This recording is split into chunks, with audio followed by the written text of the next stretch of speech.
It finally happened for the San Antonio Spurs. The trade we all knew was coming. De'Aaron Fox is a San Antonio Spur. Zach Lavine goes to the Kings. The Chicago Bulls go, gimme, gimme, gimme, gimme, yo trash. And the deal works out. Let's give it up. Hold on, clap, clap. Give me your trash. You know the rule, even if you're driving, even if you're driving. Oh, my goodness. I need even if you're driving shirts. Like, even if you're driving T-shirts. So it's like, is it going to say... That's going to be our first merch idea. So it's going to say the dime, even if you're driving? It kind of works. No, just even if you're driving. It kind of works. Just even if you're driving. And the logo will be, I don't know. Anybody who's a subscriber and has listened to me say that 3 or 4 times and thinks it's funny, comment below. Give us some merch ideas. We'll make it happen. Let's talk the trade, though. Love the trade. Love the trade for the San Antonio Spurs. A lot of it is because they were able to keep Vassell, Shohan, Castle. They only gave up Trey and Collins. And they kept some of their picks. They did give up some picks in the deal. They gave up a 2027. Yeah. And they gave up 2025, one going to the Kings, one going to the Bulls. But overall, man, I mean, really nothing to get not a superstar, but a star in De'Aaron Fox to pair with Victor Wembanyama, who I think is going to be running the league in like 3 to 4 years anyway. You got the point guard. You got someone who can get downhill and score on a pick and roll, who can run any type of pick and roll. He can hit the pocket pass. He can pop it out to Victor. He can take it downhill if he wants. You can't sag off of him, and he can hit the jump shot. He plays fast. You know, it goes well with the young team they're building right now. Just home run if you're a San Antonio Spurs fan. Really, really happy for you. Kwab, A through F. How do you rate this for the Spurs? Oh, for the Spurs it's like an A plus, just because they got who they wanted. It wasn't a secret that Fox wanted to go to the Spurs, and for them to be able to keep Castle, I guess that was the big negotiating point. They had to keep him. Yeah, had to keep him. So they kept Castle. Still have Chris Paul still on the team. I don't know what that's gonna end up being, but just like you said, only giving up Collins and Trey Jones, and some of these picks that I think the only pick that was theirs was the 2027 pick. Like the 2025 pick was actually a Bulls pick. Yeah. That they ended up getting back, but yeah, to me it's a win by them. Like Fox wanted to go there, end up going there. Apart from that, I know you asked me about the Spurs. Really, when I saw the trade, my reaction was the Bulls have to be investigated for malpractice still. I don't know. They're here just for the ride. Okay, sure. They here for them. Let's not talk to. Let's not talk the bullshit. We'll get there. Honestly, because this is a San Antonio Spurs celebration, in my opinion. And I'm somebody who, it's weird because the Spurs are the only dynasty I can think of that doesn't have bandwagon fans. I mean, this team was like the best organization in basketball for like 15 to 20 years. And I don't know anyone outside of anybody who lived in Texas who was a Spurs fan. And I kind of miss the Spurs. I didn't really like them back in the Tim Duncan days. I loved Manu. People say I look like Tony Parker when my hair's short. It's not short right now, so you can't tell. But I get Tony Parker sometimes. Maybe side profile? I don't know. But I miss the Spurs, man. It was one of those things, like I hear as a Knicks fan a lot, the game's better when the Knicks are good. I think you can say the same thing about the Spurs. I miss them. And I think this is a great day to be a Spurs fan. Yeah, I agree. Yeah, I don't think there's many Spurs bandwagon fan. Like, I don't. But then that's just, we're assuming. There might be. We don't know. In my circle, there's not a lot of, like, people that are like, oh, I'm a big Spurs fan. And name a Spurs fan. They've had some of the greatest players that have played in your franchise. Like, yeah. They've always been that team that's been considered boring, even though they weren't. Like, if you really watch them, they played beautiful basketball. Yeah, and now I mean the finals victory they had against LeBron's Heat was one of the most impressive performances I've ever seen from a basketball team. Facts. I've never seen a team play that well together in an NBA Finals, and that's San Antonio Spurs team. Facts. Question: do you think they make the playoffs this year? Like, do you think De'Aaron Fox puts them over the top, where it's like, hey, they get in the play-in, And you know what? They might be a 7-8 seed. I mean, they could probably get in the play-in. Like, that's a possibility. I don't know where they are in the standings. I was about to check, just because the West is always tough, but that's a possibility. They're 12 right now. They're 12 And right they're now. 2 games behind the Sacramento Kings for 10th. Yeah, I mean, they could crack in the play-in. Like, they still have Wemby still having a crazy year. Some of the stuff he does is just out of this world. Adding Fox is only going to help. The fact you're able to add Fox and still keep most of your young core. Everybody. No, you kept everybody. Let's not. Yeah. Trey's cool, don't get me wrong. You kept everybody. That's great. Now I think a lot of the thing I see on a lot of Spurs Twitter is that they feel like they need a reliable backup 5, just for the minutes that Wemby's not on the floor. That's a possibility. I think my fault. I think I saw Ty Yeager tweet out that they have an open roster spot, and Mo Bamba is now available, like because he got waived in the trade, so that he could be a possibility. But yeah, they could make the play-in possibly, and then if you make the play-in, you have a chance. You have a chance. You've seen with the Miami Heat, so you have a chance. I would love to see the San Antonio Spurs in playoffs. Absolutely love it. That'd be great. Absolutely love it. I'm excited, man, because I think in 5 or 6 years, maybe 3, 4, 5, 6 years, we're gonna be talking about Victor Wembanyama as the best player in the league. Easily. And I obviously De'Aaron Fox, he's due for another contract, but I do think this is a move made for the future in the sense where they're gonna have first dibs at a new contract with him, and I think he plans on staying there.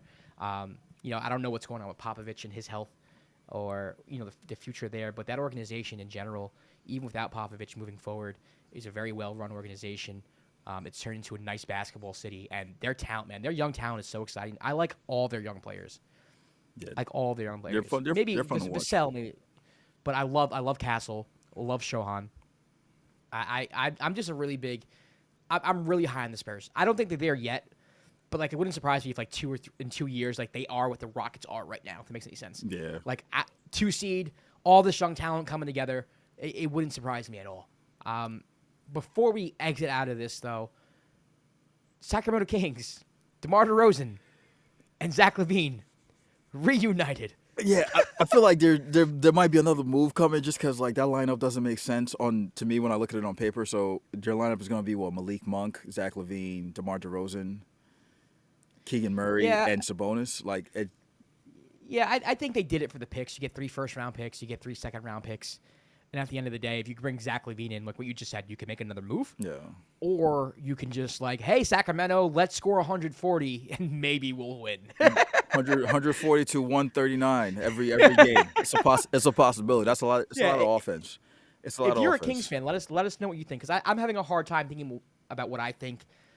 This is a Kings team that was in the top of the Western Conference 2 years ago, a team that was really fun. The Light the Beam was like my favorite gig in all of the NBA. And now they just fallen so far from grace to the 10 seed. There's the excitement's gone, and it was cool to have the Kings back for a little bit, and now it's sad that they're no longer, and I feel like this is the end.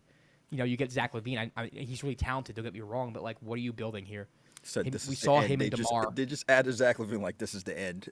Like they still. No, I don't mean that. Yeah. It's not disrespectful to Zach, but it's almost like we saw DeMar and Zach together, right? So like, what are we doing here?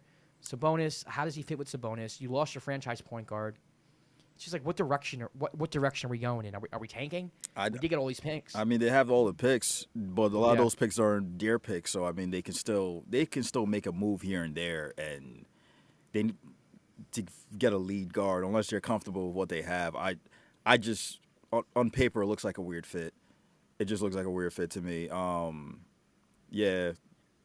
I mean, yeah, like you said, we've seen Zach Lavine with DeMar DeRozan in the European Center, and it worked. It was working out well because they had Lonzo Ball, and then that he was the glue to it was the glue, and so they need that glue. If they get that glue, it might work out. But I just want to switch to the Bulls real quick before we get off. Okay, this. fine. I just want to switch to the Bulls real quick. Look, man, the Bulls had DeMar DeRozan, Zach Lavine, Alex Caruso. And if all the moves that have been made, with these players. It's never felt like once they've won any of those trades when they had the best pieces leaving. It's weird. Or one of the best pieces leaving. It's weird to me that you trade Zach Lavine, who did whatever he wanted out. I guess that was something, the rumor that was flowing around for a while, and the only thing you get back is your own 2025 pick, and Zach Collins, baby. Trey Jones. and Kevin Huerter. That's it. That's it. I can't tell. I can't sell this to Bulls Says fans. that's I it. cannot. Like, are you serious? Yeah. Like, I was already like, when the Caruso trade for Josh Giddey happened. I've been saying this. When it happened, it was like, okay, you traded Caruso. Go ahead. I'm gonna say this. I don't know. Mm-hmm. It wouldn't surprise me if these are all expiring deals. Clap. This is Cap. Mm-hmm. I should have looked this up before we went, but I have had a really busy day. Yeah. Yeah, it would not surprise me if these are all contracts coming off the books. Okay, and then what is the plan to Now you have all this cap room. to do what? To do what? You know, to do sign people. to sign people, because they've done such a great job of it all these past years, right? It's just, again, my whole thing was like, okay, people were offering like 2 first-round picks for Alex Caruso. You traded him to the Thunder, who have a bounty of picks, and it was a straight-up 1-for-1 trade. And everybody was like, when that trade happened, we were like, okay, Shams. Oh, whoa. She's like, what else is in the trade? This is it? And then this trade happens. I'm like, you guys got involved in this trade, and all the picks that were sent to Sacramento, you couldn't get another first-round pick? Right. Or even a second? Yeah, I mean, Sacramento got 6. And I know for a fact that the Spurs held on to a couple of theirs as well. Yep. I think they still have a couple of the Hawks ones, right? Yeah. You could have just been like, hey, listen, San Antonio, you're getting the Aaron Fox. Just give us one. Just give us one. Give us another Give one. us another one. Just give us one. That's They all I'm got saying. one. Give us 2. Give us 2. So yeah, I mean, yeah. So for the Spurs, A+. Bulls. Agreed. Bulls incomplete. Okay. No. Wait, I'll say Kins incomplete. Bulls F+. As always, like F+. F. I don't know. That's kind of harsh. Nah, we'll take it. We'll take it F+. You take an F+. That's kind of harsh. I give him a C. No, man, you said F+. Say with your chest, bro. You meant it. You just trashed him for like 2 minutes. That's not trash. All I repeated was facts of what happened. That's not me trashing them. I just want them investigated. That's all. Like, I just need. Oh, yeah, no. We're gonna investigate them off of a C+ trade. There's two franchises I want investigated right now. Right now, I want the Bulls GM investigated, and I want the Dallas Mavericks GM investigated. That's it. Nico Harrison needs to be investigated, and I don't want to. I can't pronounce the GM for the Bulls name, so he needs to get investigated. That's all. That's all I'm saying. Just a light investigation. Light investigation. Fair enough. All right, guys, listen, if you want to follow Dime, you can on Twitter, Instagram, TikTok at the Dime NBA. I'm Josh Rodriguez at Josh_Rodriguez_. He's Kwab at Kwab, a.k.a. Yes. We're going to be doing our power rankings tomorrow. Today kind of got away from us, but Kwab and I will be doing that tomorrow, along with a Rockets-Knicks recap. Boo. The Knicks are going to lose. If you, all right. no faith. Catch you tomorrow. Peace. Peace.